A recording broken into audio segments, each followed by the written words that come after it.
Olivia Goncalves, Kaylee's sister. Hello, I'd like to start by thanking the court for allowing me the time and opportunity to speak today. My name is Olivia, and I'm the big sister of Kaylee Goncalves, and I was blessed to love Madison Mogan as a sister too.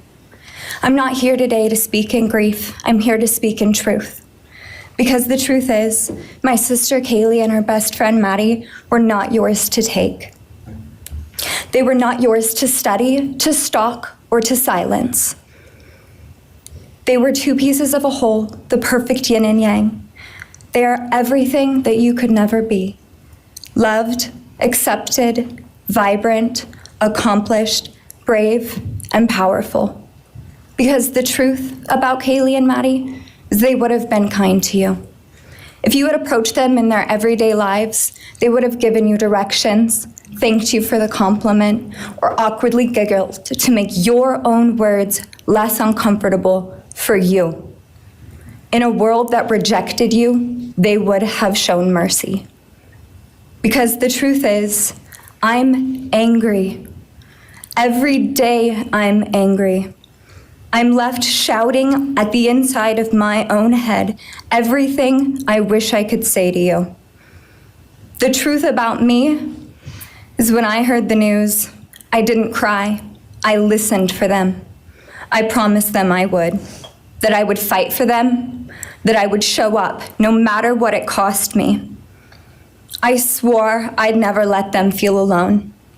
Because you see, I've always been their heavyweight. I've always been the one to fight the battles they didn't feel ready to fight themselves. All it ever took was a call, and they knew I would handle it for them, no matter the time, no matter the cost. They could wave their white flag because they knew I would never back down. Not for them, and not even death could change that. Somewhere along the line, I started to think about what I would say to them if I was given just one last chance. If I could gather enough heartbreak or love or sacrifice or whatever it took to get just one message across, what would I say? Throughout this entire process, I've written my feelings down at every moment, my wishes, my love, my denial, my anger. And as one final act of love, I'd planned to read these thoughts, even jarring and discombobulating and not even making sense. Because for me, that was true love. As bare and as naked as it could be, not laced in pretty words or dressed for the occasion, but written through bleary eyes at 2 a.m. with clenched fists, angry at this reality. My true final act of love was to continue on without them, for them.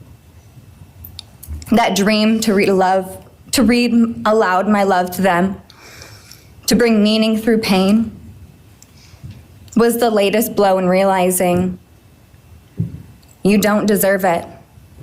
And Kaylee and Maddie don't need it. Kaylee and Maddie have always known my love, and they would never ask me to prove it by further victimizing myself to a defendant who has shown no guilt, no remorse, no apprehension. They would say to me, "Why would you give the satisfaction of showing vulnerability now? You promised you would never back down." And for that clarity, I'm thankful. I won't stand here and give you what you want. I won't offer you tears. I won't offer you trembling. Disappointments like you thrive on pain, on fear, and on the illusion of power. And I won't feed your beast. Instead, I will call you what you are. Sociopath, psychopath, murderer. I will ask the questions that reverberate violently in my own head, so loudly that I can't think straight most any day. Some of these might be familiar, so sit up straight when I talk to you. How was your life right before you murdered my sisters? Did you prepare for the crime before leaving your apartment? Please detail what you were thinking and feeling at this time. Why did you choose my sisters? Before making your move, did you approach my sisters? Detail what you were thinking and feeling. Before leaving their home, is there anything else you did? How does it feel to know the only thing you failed more miserably at than being a murderer is trying to be a rapper? Did you recently start shaving or manually pulling out your eyebrows? Why November 13th? Did you truly think your Amazon purchase was untraceable because you used a gift card? How do you find it enjoyable to stargaze with such a severe case of visual snow? Where is the murder weapon? The clothes you wore that night? What did you bring into the house with you? What was the second weapon you used on Kaylee? What were Kaylee's last words? Please describe in detail the level of anxiety you must have felt when you heard the Bearcat pull up to your family home on December 30th, 2022. Which do you regret more? Returning to the crime scene 5 hours later, or never, ever going back to Moscow, not even once, after stalking them there for months? If you were really smart, do you think you'd be here right now? What's it like needing this much attention just to feel real? You're terrified of being ordinary, aren't you? Do you feel anything at all? Or are you exactly what you always feared? Nothing. If you're so powerful, then why are you still hiding, defendant? You see, I'm here today as me. But who are you? Let's try to take off your mask and see. You didn't create devastation. You revealed it, and it's in yourself.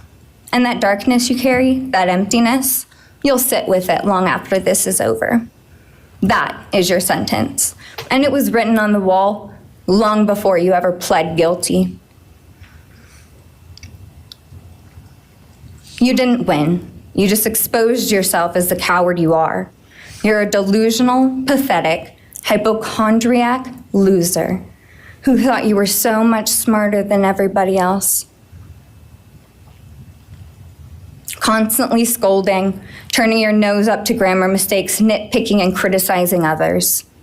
You wanted so badly to be different, to be special, to be better, to be deep, to be mysterious. You found yourself thinking you were better than everyone else, and you thought you could figure out the human psyche and see through it, all while tweaked out on heroin. Lurking in the shadows made you feel powerful because no one ever paid you any attention in the light. You thought you were exceptional, all because of a grade on a paper. You thought you were elite because your online IQ test from 2010 told you so. All of that effort just to seem important. It's desperate. There is a name for your condition, though. Your inflated ego just didn't allow you to see it. Wannabe. You act like no one could ever understand your mind, but the truth is you're basic. You're a textbook case of insecurity disguised as control. Your patterns are predictable. Your motives are shallow.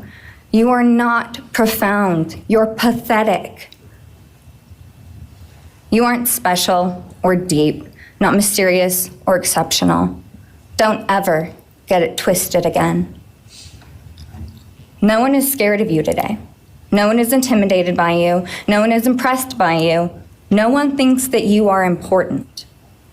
You orchestrated this like you thought you were God. Now look at you, begging a courtroom for scraps. You spent months preparing, and still all it took was my sister in a sheath. You work so hard to seem dangerous, but real control doesn't have to prove itself. The truth is, the scariest part about you is how painfully average you turned out to be. The truth is, you're as dumb as they come. Stupid, clumsy, slow, sloppy, weak, dirty. Let me be very clear. Don't ever try to convince yourself you mattered just because someone finally said your name out loud. I see through you. You want the truth? Here's the one you'll hate the most. If you hadn't attacked them in their sleep, in the middle of the night, like a pedophile, Kaylee would have kicked your fucking ass. Thank you. Thank you.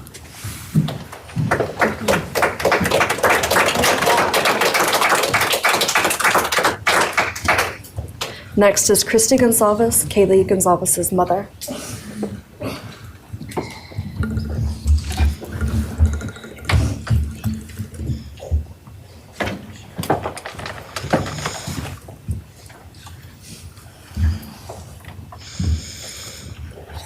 Just relax. You'll do great.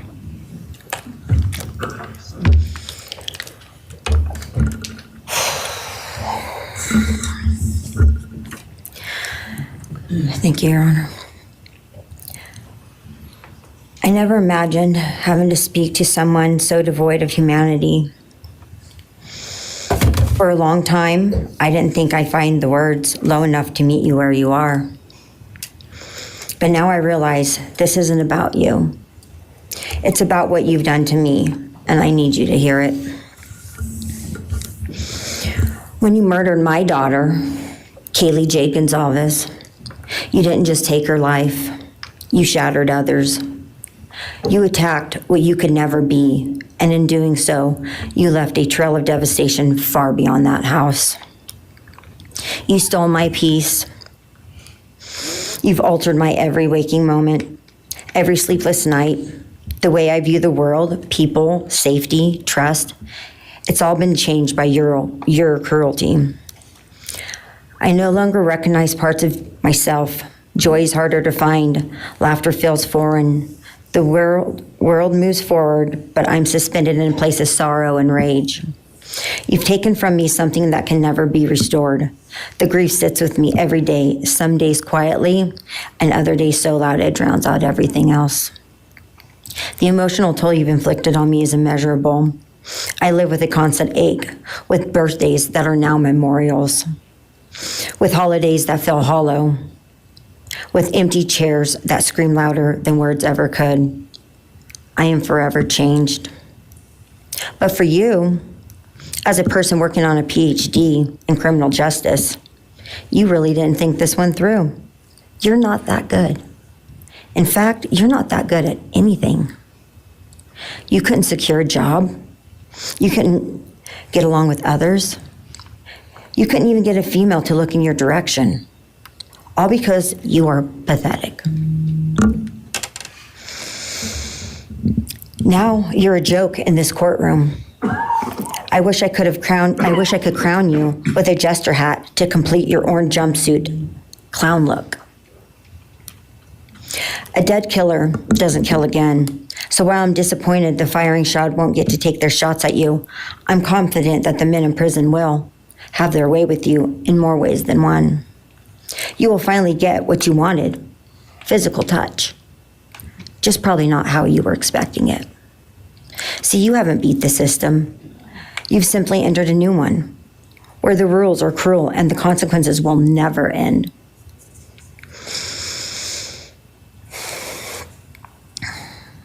You are entering a place where no one will care who you are and no one will ever respect you. You will be forgotten, discarded, used, and erased. You will always be remembered as a loser, an absolute failure. And when those prison doors slam shut behind you, I hope that sound echoes in your heart for the rest of your meaningless days. I hope it reminds you of what we all already know. You're nothing. May you continue to live your life in misery. You are officially the property of the state of Idaho, where your fellow inmates are anxiously awaiting your arrival. But it's okay, because they're there to help you. Hell will be waiting. Quick message from our youngest daughter. Aubrey wanted to say, you may have received A's in high school and college, but you're going to be getting big D's in prison. Thank you.